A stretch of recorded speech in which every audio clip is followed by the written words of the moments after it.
welcome back to Over the Hill and Into the Wild. Today I'm here with my new friend Cherry, and she has, here, let's step back and give a view here.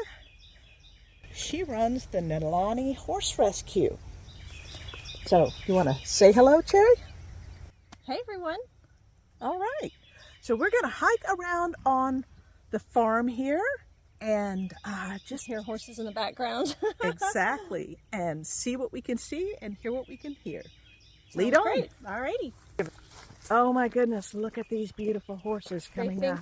They think we're here to feed them. They're like, Oh, people no are here. carrots in my pockets. Maybe a third dinner.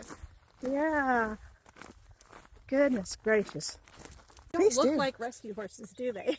They do not. They look You're seeing them after they've been here for a After little while. Yes. their recovery. Because Oh my they goodness. really, I mean, when I look at them, I'm like, they just look happy and Yes. healthy, and that's exactly how it should be. But they did not come in looking like that. I just don't want people to think, okay, those are not rescue horses. No, those are rescue horses. They're absolutely. This is the after. Mm-hmm. So. And you don't have any before cases right now, No, do I you? have 2 in quarantine that are coming in possibly this coming weekend. But they've been in quarantine a while. One of them was really, really sick, and so they've been there for about 4 months. And both of them, they're 2 thoroughbred mares. They were both in really bad shape. So, but quarantine partner. So when they get to me, they're probably going to look pretty good too. Oh, but no, wonderful. when we've definitely had them come in that look really emaciated and. So what got you into horse rescue? Oh, well, that's quite a story. Shall we walk? You want to walk? That's a long one. Tell me all about it. So, well, when I was a kid, I just was fascinated with horses and horse books and horse toys and everything. Right. And I never had an opportunity to ride. My dad was in the military and we moved around, but it was my thing. I was just obsessed with horses. And I kid you not, every single night I would pray for God to put a horse in my backyard. So when I would wake up, there would be a horse there in my backyard. Oh my God. I mean, I went through a phase where I literally prayed that and looked out the window in the morning and looked at it. And, you know, that's when I was young, like 6 or so. And then, you know, life goes on, and I ended up with college, got a job in the IT field, got married, had kids, went on with life. And then one Christmas, my husband gave me a gift certificate for riding lessons, and I was, I don't know, 42. Wow. And I was like, wow, you know, so started riding that spring and instantly fell in love with it. But I was like, oh my gosh, I'm too old, it's too late, you know, I've missed my window.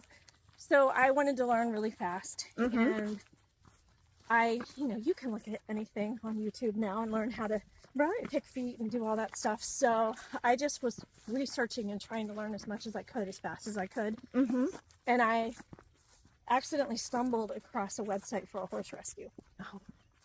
And the picture on the front of the front page of the website was a horse that was in really bad shape. And it was the story of how this horse was, you know, they beat it to get up and walk across the auction floor so that it would be loaded and then sent to slaughter. And I just could not, it just destroyed me. And that's the only way I know how to say it is I just could not get over it. I couldn't get it out of my head. And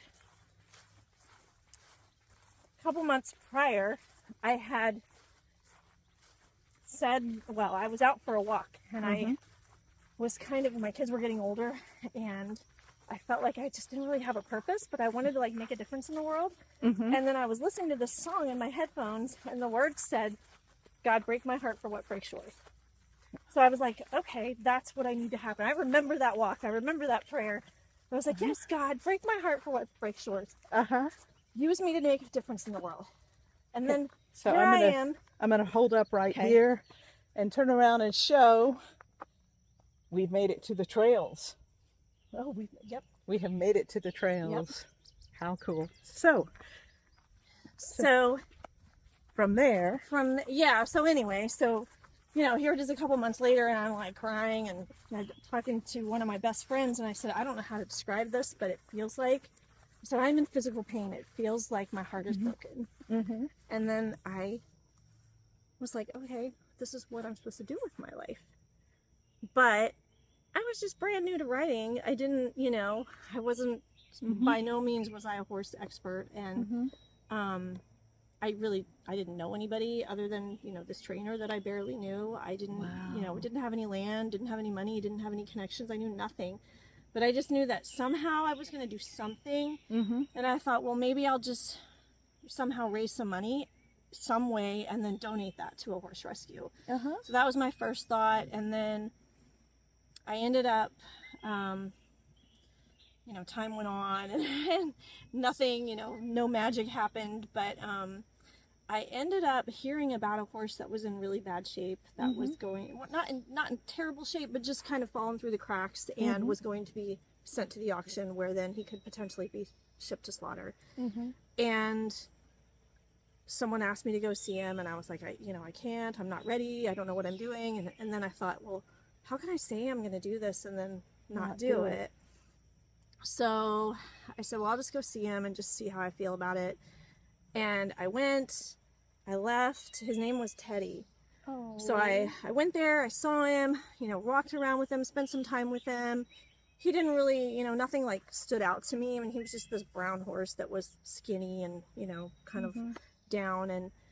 But that we left there and we went to Middleburg to get some lunch. It was like a hot day. And so I was, you know, hungry and thirsty and tired.